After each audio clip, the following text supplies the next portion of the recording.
সরকার যে আইনটা সেটা পাশ করে দিয়েছে, আমরা চাই এটা দ্রুত যাতে কার্যকর হোক। আর এছাড়াও আমাদের আরও অনেক দাবি আছে, যেমন পাবলিক প্লেসে ধূমপানের যে একটা জোন আছে নির্দিষ্ট এরিয়া, আমরা চাচ্ছি সেই জোনটা যাতে বিলুপ্ত হয়ে যায়। এছাড়াও হচ্ছে গিয়ে CSR, এই যে তামাক যে বিক্রি করে যে কোম্পানিগুলো আছে, এরা খুব আলোকসজ্জা করে বিভিন্ন জায়গায় তারা বিভিন্ন টাকা অনুমোদন দিয়ে থাকে, বিভিন্ন গাছ লাগানো বা বিভিন্ন চিকিৎসা ক্ষেত্রেও তারা বিভিন্ন গিফট দিয়ে থাকে, কিন্তু এতে হচ্ছে তারা তামাকে প্রচার করছে। আমরা চাচ্ছি এই CSRটা যাতে বন্ধ হয়। এছাড়াও খুচরা শলাকা বিক্রির বিষয়টা আছে, যাতে তরুণরা খুব অল্পতে এটা কিনে ফেলতে পারে এবং তারা গ্রহণ করতে পারে। আমরা এই খুচরা শলাকাটাও বিক্রি বন্ধ চাচ্ছি। এরকম আমাদের আরও কিছু দাবি আছে, এই দাবি নিয়েই আমরা কাজ করছি এবং আমরা চাই এই দাবিগুলো যাতে দ্রুত পাশ হয় এবং সে পাশ হলে আমরা এটা কার্যক্রমে নামব।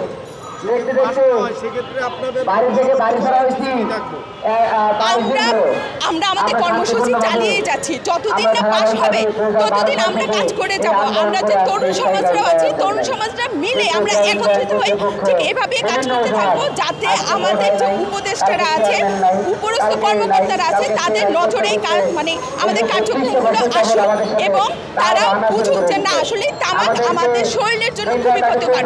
আরেকটা বিষয় হচ্ছে যে যারা তামাক গ্রহণ করছে তারাই যে শুধু ক্ষতিগ্রস্ত হচ্ছে এমন কিন্তু না, পাশে যে থাকছে সেও কিন্তু পরোক্ষ ধূমপানের শিকার হচ্ছে।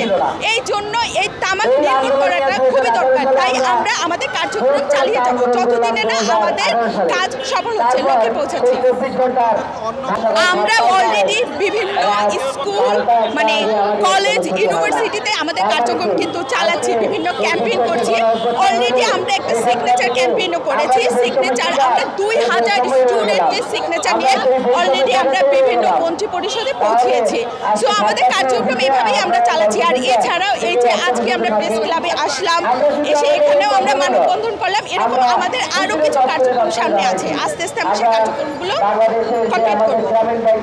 আইন যদি পাশ হয়, আইন পাশ হলে তখন শাস্তির একটা বিষয় থাকবে। আর আইন পাশ হলে কিন্তু তখন মানুষ ভয় পাবে যে না, এটার বিষয়ে একটা আইন আছে, তামাক গ্রহণ করলে, ওপেন প্লেসে তামাক গ্রহণ করলে আমরা একটি শাস্তির যদি পাশ হয় তাই না আওতায় যাবে, কিন্তু শাস্তি না হওয়া পর্যন্ত, এই আইনটা পাশ না হওয়া পর্যন্ত তো কোনো শাস্তি করা যাবে না, তাই না? কোনো শাস্তির আওতায় নেওয়া যাবে না। এই শাস্তি আওতায় নিতে হলে তামাক নিয়ন্ত্রণ আইনটা আগে দ্রুত পাশ করতে হবে।